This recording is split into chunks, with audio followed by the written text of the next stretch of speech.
Welcome to episode 134 of the Family Answer Man podcast, where today we're talking about when you or one of your loved ones are dating a narcissist from a biblical worldview. And I'm your host, David Ortis, and I'm here with Dr. Mark Crosby. He is a pastor, he is an educator, he is a mental health professional, and he is the resident expert here on the Family Answer Man. Now, Family Answer Man is not a therapy session. We're not able to give specific advice to your unique circumstances or situations, but we do believe that spiritual and mental health are very serious issues. So for in-depth questions, we encourage you seek professional counsel for your unique circumstances. Before we jump in today, if you would hit that notification bell and subscribe to our YouTube channel, that would be fantastic. You'll never miss an episode of the Family Answer Man. And if you want, if you're listening on a podcast, if you rate and review us, that gets us up to the top of the feed and helps us out as well. And as always, you can share this episode of the Family Answer Man with your family and your friends so they can join you on this journey of having stronger, healthier, happier family. Well, Dr. Mark, good to be here with you this morning. Yes. Big question for today. This sounds like a fun episode. Yep. I know a lot of people are very interested in the narcissist, understanding narcissists, how to deal with narcissists. But I love that we're taking a new approach today. And is this something that you can maybe step into, talking about being in a relationship with a narcissist without realizing it? Yeah. I think a lot of people can look back over their life and realize, there was a time when I was involved with a narcissist, meaning they were dating someone who was that way. Maybe they had a boss that was that way. Maybe they have a sibling or a good friend that's that way. And basically, we'll talk about this more in a moment, but a narcissist basically wants to take away your power and your control. And some will do it very subtly. Now, some will do it just very aggressively. And so kind of depending on the person will depend upon how they try to take your power and control. But they want to take away your power and control because they believe life's about them. Again, as we're about to unpack, they have a grandiose sense of self-importance. They have a sense of it's all about me. And they enjoy having power and control over others. And the reality is that all of us want control over our own lives. We all want that power over our lives. And when we lose that control and lose that power, then we begin to have all sorts of other problems. Depression kicks in, maybe anxiety kicks in. Maybe in some cases, some self-harm kicks in. Maybe some psychosomatic symptoms kick in. We start feeling poorly. Maybe our throat always hurts. Maybe our back always hurts. Maybe, we just have no sense of direction or sense of fulfillment. And so the point is that when you recognize this about yourself and the relationship you're in, you begin to realize, oh my goodness, I've lost power and control. Why have I? Well, maybe because I've given it over to my sibling or to my friend or to the person I'm dating or whomever else it may be. And again, sometimes the narcissistic personality person is very aggressive, but sometimes they're very subtle. And sometimes you don't realize that you've lost your control over who you are until you're deep into a relationship. Yeah, it's such an interesting way to look at that, and I'm excited for this episode. I think a lot of people are going to really benefit from it. If you have a question that you want answered here on the Family Answer Man, we would love to do that for you. You can email us at familyanswerman@liveoak.church, familyanswerman@liveoak.church, and that brings us to our question for the day. It says, I met a guy over the holidays at our company Christmas party. He seems nice, helpful, and to really like me. Others in our office say that he's a narcissist. How can a narcissist be so nice? What am I not understanding, or what am I missing? Yeah, so again, this is part of that subtlety. Again, if this person is a narcissist, because narcissism is on a spectrum. Okay. There are those who have tendencies, and all of us, I will argue, to some degree, have some narcissistic tendencies. We all want a sense of looking good, feeling good. We all want a sense of advancing, perhaps achieving, accomplishing. And there's nothing wrong with that. That is placing you on the spectrum if that's a goal of yours. But again, when it becomes a disorder or begins to disrupt your life, your livelihood, begins to disrupt those around you, disrupt your relationships, and then it becomes a disorder. Real quickly, for those who aren't sure what narcissism is, it's a personality disorder. And there are certain characteristics that we need to be mindful of in order to fit the diagnosis of a personality disorder. Okay. Number one, and I'll make this quickly because we've done this before in other programs, so they have a grandiose sense of self-importance. Number two, they're preoccupied with fantasies of unlimited success. They can't wait to become the CEO, the vice president, the whomever. They believe that they're special and unique and can only be understood by or should associate with other special or high status people such as themselves. Fourthly, they require excessive admiration. They're constantly want someone to tell them how wonderful they are. They have a sense of entitlement. They are exploitative, meaning they will try to take advantage of other people. They lack empathy. So if someone loses their job or goes through a divorce, they really aren't that empathetic about that. They're often envious of others or believe that others are envious of them. So they will drive, the really nice car. They'll wear the, really expensive jewelry, hoping that people will be envious of their status and their possessions. And they're very arrogant, haughty in their attitude. So that's basically the behavioral symptoms of a narcissist. And if you get 5 out of those, then you can consider yourself basically with this type of personality. Okay. And so personality disorder is a unique way. There's a unique way to handle that. Right. So what happens is they are now, again, this disorder is disrupting who they are and what they're about. So narcissism, number 1, is on the spectrum. Number 2, narcissists will approach relationships with the intent of looking nice with the goal of dominance, control, and dependency. In other words, they will use their nice approach. They will use their kindness, so to speak, with a goal. So they're not kind just to be kind. That's just not who they are. They're not nice because that's who they are. But they use kindness and being nice and being gracious, if you will, with a goal in mind. And the goal is dominance. The goal is control. And the goal is dependency. In other words, the narcissist in a relationship wants you to be dependent on them. They want you to need them. They want you to constantly be indebted to them, so to speak. Because life for the narcissist is all about them.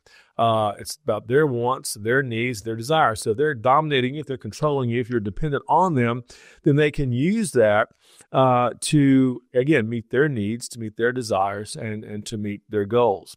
So what should a person be aware of? So if you're dating someone, if you're involved with someone who's a narcissist, what do you need to be mindful of? Or what are some red flags? Some of the red flags, as we often say. Yeah. Again, if you're just joining us, this young lady met a guy at a Christmas party.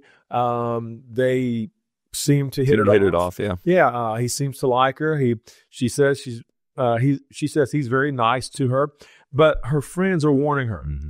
Her friends are saying, look, be careful. This guy's a narcissist. We know him. So what are some things you need to be aware of? Number 1, beware of excessive flattery. Now, it's nice to get a compliment. It's nice to hear something, job well done or things along those lines. And those are always good things. But beware when it's excessive. Beware when every day, oh, you're the best. Oh, you're the most. Oh, there's nobody like you. Oh, you're, how is it you're not a model by now, or whatever it may be. But some sort of excessive flattery that is beyond the norm. And so when someone is excessively, using flattery, when it goes beyond the norm, when, again, with flattery that no one else mentions or recognizes. Right. In other words, if no one else says you're a great singer, okay, and this person says, you're the next, great singer, you might want to be aware of that. Yeah. If no one else ever tells you, how thick and beautiful your hair is, and that person is constantly telling you how thick and beautiful your hair is, you might want to be aware of that. So flattery that no one else mentions or recognizes is the first thing to be aware of. Yeah, so not regular compliments, but these are things that are over the top, out of the ordinary. Excessive, every time they see you, every time they talk to you, every time they text you. You're just the best, most just wonderful. Over the top. Number 2, when this person has excessive charm that's over the top, or what some call love bombing, when every time they see you, there's an expensive gift, and every time they see you, they take you to the finest restaurant. Every time they see you, they just tell you how much they love you. Every time they see you, they try to figure out what it is that you want and need and love and enjoy, and they try to make that happen. And so it's called love bombing. For them, for the narcissist, love bombing is every date is like the first date. I want to look the best, be the best, give you the best, bring the flowers or bring the whatever. And it's just more than most people would ever do. And so in many cases, in many circles, this is called love bombing, when it's excessive charm over the top charm. For those of you who maybe are 60 and above, you maybe remember a show called Leave It to Beaver. And they had a person on there named Eddie Haskell. Eddie Haskell. And Eddie would just give these, compliments to Mrs. Cleaver. You're so wonderful. Yeah, and Mrs. Cleaver, you must spend all of your day in the beauty shop. I mean, it's kind of like, But anyway, the point is, this is what this person does. It's just this love bombing. Thirdly, you notice sometimes maybe inconsistent behavior. In other words, you begin to notice that sometimes they can become dismissive of you. So they will sometimes over time begin to put your needs or others' needs over your needs. And so what happens is they go from this extreme of love bombing, and then all of a sudden, with the flip of a switch almost, they become dismissive of you and put others' needs over yours. Which, if you look at the first two of excessive flattery and excessive charm, you can see how getting into a relationship would be. Right. I mean, this is ideal, right? This is what you want. Right. But then eventually what happens is that now, once they kind of have you in their web, so to speak, then all of a sudden they are dismissive of you. They put others' needs over yours. In other words, now their friend needs help with their hunting camp, and you've already had a date planned. Oh, but he needs my help. Or, my neighbor needs his grass cut, but we've already got plans. Well, you're going to have to wait. So now all of a sudden, because you're now in their web, they become dismissive of you and put others' needs over yours. Number 4, if you're kind of keeping count, they have this manipulative niceness. So again, they'll gain your trust, and now you owe them. Once they gain your trust, now you owe them. They did this for you. They did that for you. They washed your car. They cut your grass. They fixed your dishwasher, which are all nice things. But now you owe them. Now if they want, money from you, or now if they need to borrow your car, or now if they need to, get a loan from you or whatever it may be, now all of a sudden you owe them. And if you say, but, I really can't let you have my car, or it's only a company car, they get upset. They're going to lean into how much you owe them. Right, exactly. Or if they want to borrow $500 and you don't have it, you just don't have it. And you need to go to the bank and get it for me because, my credit's not that good or whatever. So they use niceness to be very manipulative. And once they gain your trust, now you owe them, and they'll hold it over your head. And this is something that a lot of people will experience maybe, at work with a coworker who's a narcissist. They may do something for you. They may, work in your place. They may let you have the day off, so they'll take your place. But then now you owe them big time. They may want to borrow your car. They may expect, why didn't you give me the LSU tickets? You gave, the guy down the hall, why didn't you give me the LSU tickets or whatever? So now they're expecting you to give them some sort of benefit. Fifthly, they have a martyr complex. They'll always appear as a victim when they sacrifice or when they don't get their way. They'll do the guilt and the shame, right. And that when I worked for you on Saturday, my mother was in the hospital, and when I loaned you $100, that was the last $100 that I had, and so that was this martyr complex.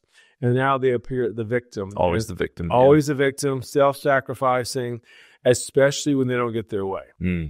So they loaned you $100 a couple of weeks ago, and now they want you to, buy them tickets to wherever, So the point is that they use this martyr complex to get what they want, and or they'll become nice to get what they want, or they will be excessively charming and love bombing to get what they want. Because for them, a relationship is not how can I serve, but how can I serve to gain. It's not, a relationship that I'm in this because, hey, this is what friends do, but this is what I need for me to feel better, superior, to gain control, to take away your power, etc. And good friends, don't do this. Good friends don't have a friendship in order to gain power from someone else, in order to get their way, or in order to manipulate them to feel as if they're in control. But this is what the narcissist does. And maybe this is why these friends of this woman are warning her. Right. So again, if you're just tuning in, we're talking about a woman who meets a guy at a Christmas party, they form a relationship. Everyone is warning her not to get involved because he's a narcissist, and we're looking at some of the behaviors of the narcissist.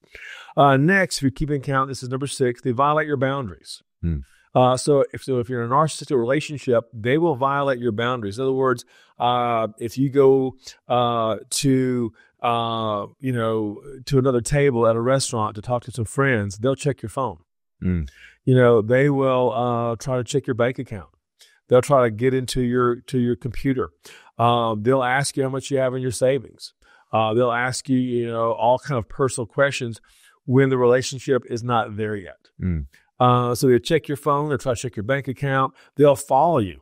If you say to your boyfriend or whatever, I need to go see my mother after work, so I really can't see you tonight, they may show up at your work without your realization, knowing that, and then all of a sudden they start following you to see if you are really doing what you said you're going to do. They may show up at your work unannounced. They may come into your office, come into your place of business, and even make a scene. So again, not out of a showed up with flowers to make your day. Showed up to double check, make sure. That's true, but to that point though, sometimes they will. Sometimes they'll show up with flowers, thinking, "Hey, I want to show everybody how good I am, how nice I am, how special you are, how lucky you are to have me." But their intent is to see whether or not you're at work, like you said. Yeah. So really, it's the motivation that's behind all of it. Right. And so not only that, but sometimes they may make public what you wanted to keep private.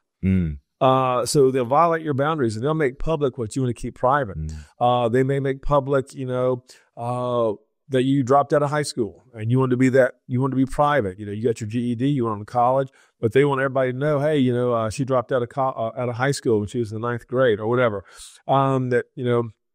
She didn't get the scholarship.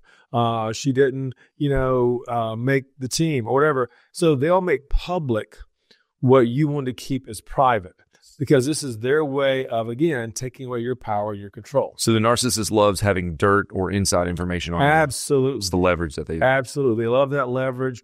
And they use that leverage sometimes, again, to violate your boundaries. As we've said many times before, anybody who is willing to violate your boundaries is dangerous. Right. Because boundaries are important. They're special. They're needed. And so, again, they check the phone. They come over unannounced. They make public what is private. They want to know all the details about your finances, etc. Number 7, they may start gaslighting you, meaning they may want you to doubt yourself. They may want you to see yourself as inferior. They may want you to begin to realize, well, maybe I have to depend on him. Maybe I do need him to stay over for the weekend because, I really can't take care of myself, even though I have been for the last 5 years. He's told me that I really can't, so maybe he's right. But they will gaslight you, wanting you to doubt yourself, doubt your abilities, doubt, your sanity. They want you to doubt your independence. And so they will begin to gaslight you, wanting you to doubt yourself so they can take over, take power, and take control. Remember, this is their MO when it comes to most relationships. They want to be in control. They want to take power over you. They want you to be dependent on them because life is all about them. Next, if you're keeping count, this is number 8. Notice this, that love for them is conditional. For the narcissist, love is conditional. If you don't look a certain way, so they may start telling you, how you should wear your hair, or how much makeup you should put on, or if you don't dress a certain way, maybe you dress in a very conservative sort of manner. Maybe this is your work attire, but they want you to dress a little more, seductively or whatever it may be. And so they will try to tell you how to dress. And if you don't, they will start pulling back. Emotional connection, or they won't tell you they love you anymore because their love is conditional. Which makes sense with everything that you've said and the motivation that's behind all of these tactics. Right. It's not, because it's not love. No, it's them wanting to be in control. And so if you don't dress a certain way, look a certain way, wear your hair a certain way, drive a certain car, live in a certain neighborhood, if you don't do all the things they feel is important or necessary, if you don't make changes for them, then they no longer show you the love. They no longer give you the flattery. They no longer give you the compliment. They no longer give you the priority, quote unquote, because for them, love is conditional. And this is one reason why maybe these friends are saying to her, look, beware of this guy, because we've seen him operate in other areas. Number 9, they may triangle you into something, maybe a past relationship. In other words, they may start telling you how much their former girlfriend loved them, or on all the things their former girlfriend did for them. And now all of a sudden you're in competition with the former girlfriend, Which nobody wants. which nobody wants, right? But so what they do is they triangle you with the hope that maybe, just maybe, there will be some sort of fighting indirectly over them, because he may say, well, my former girlfriend used to dress this way. Why don't you? Well, now she'll start dressing like the former. Well, my former girlfriend used to wear her hair this way. Now they start wearing their hair. It's kind of the sales tactic, right? Exactly. And so with the hope that they will, that the present girlfriend will, quote unquote, fight over him with the memory of the old girlfriend. So anyway, these are some things that they will do. And number 10, you begin to notice this. Number 10, you begin to notice a rage or aggression if you don't agree or comply. So if you start, taking a stand, if you start saying, well, no, you can't come over, if you start saying, now it's not a good time, if you start saying, I'm not telling you about my finances just yet, then you'll notice this rage and aggression begin to build. They'll start to ghost you. They'll start to have maybe the silent treatment, or they'll start being less available, if you will. And so all of these things begin to happen when you're in a relationship with the person who has this narcissistic personality.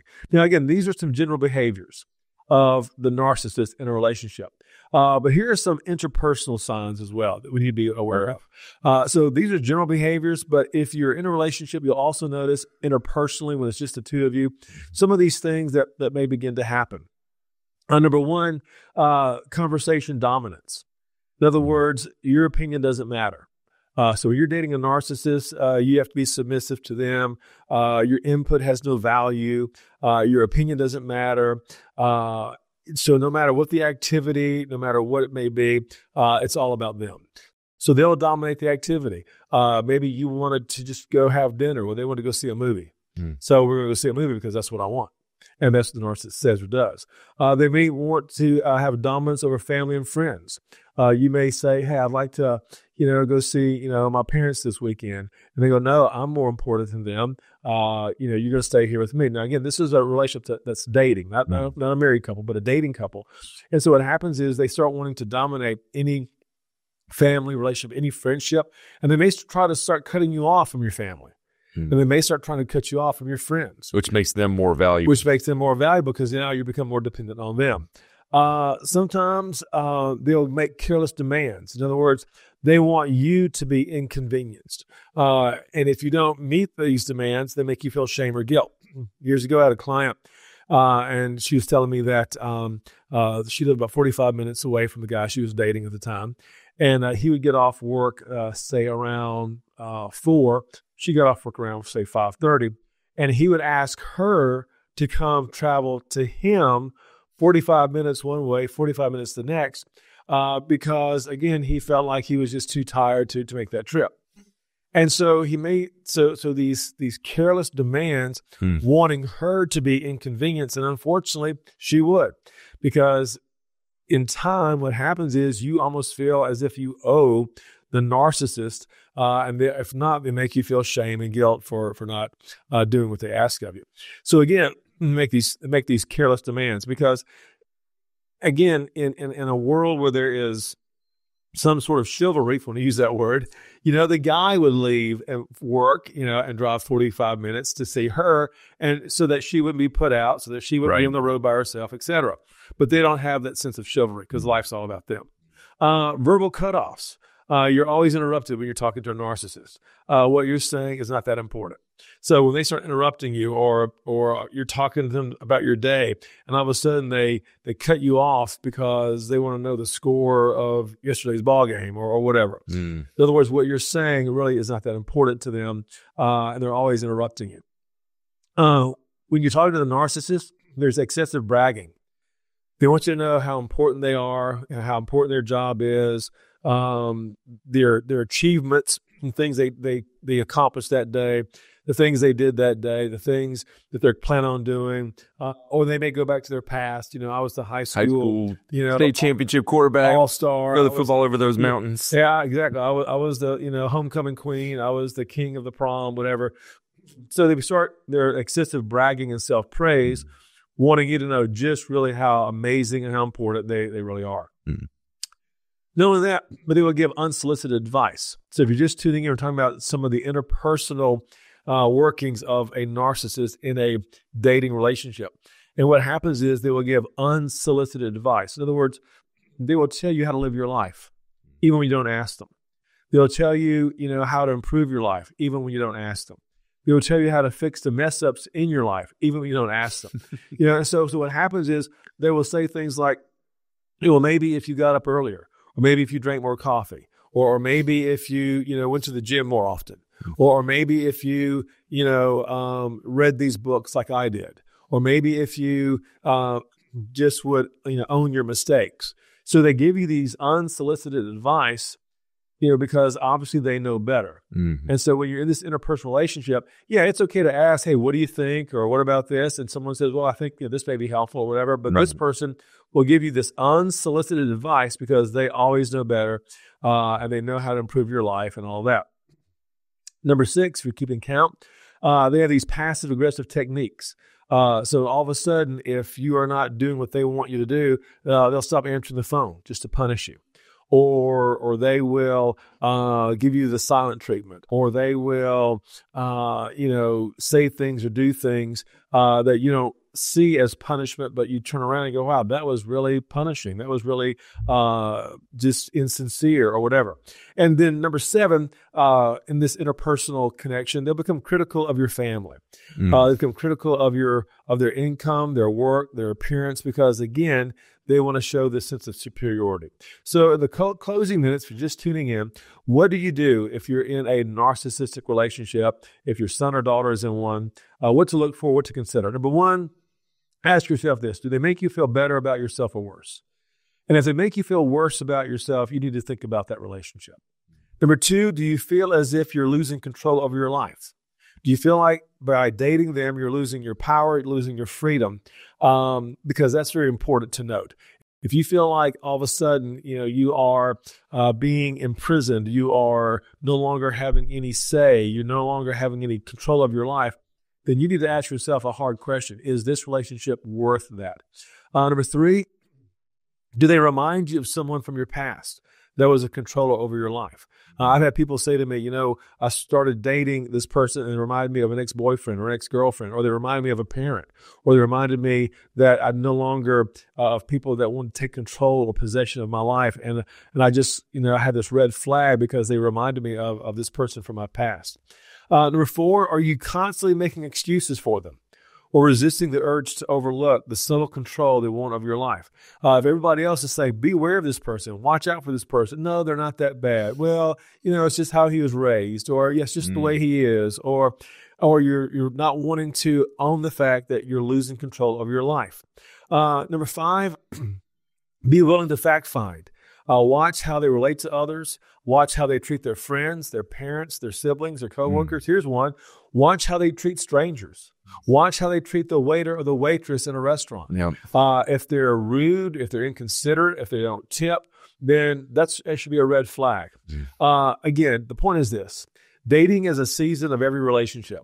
It's the introduction, it's the interest, it's the inquiry, it's the involvement season of every relationship. So always go in with eyes wide open. No matter how attractive they may be, no matter how successful they may be, no matter how impressive their profession may be. Because remember the biblical principle: it's better to live in an attic with vegetables than live in a mansion with a contentious person. Man, so many people don't know that verse. Yeah, well, you need to know it because so many relationships start out, over the holidays, and you don't understand what to look for. And if you get caught up in a narcissistic relationship, it may be a real problem that will last a long, long time. So beware of this. Again, beware of that scripture. It is better to live in an attic with just some vegetables than live in a mansion with a contentious person. Well, there you have it from the Family Answer Man. We hope that this episode of Family Answer Man has inspired you to make changes that'll lead to a stronger, healthier, happier family.